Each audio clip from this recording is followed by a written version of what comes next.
Olha aí, pessoal, tô com essa cadela aqui, né? Tá ficando ceguinha. E tá com câncer, gente, tá com câncer aberto. O seu dono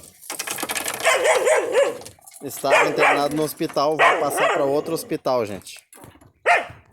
Então eu vou pegar ela agora e vou levar para ser tratada, né, gente? Obrigado então ao Instituto Paula Lopes, hein?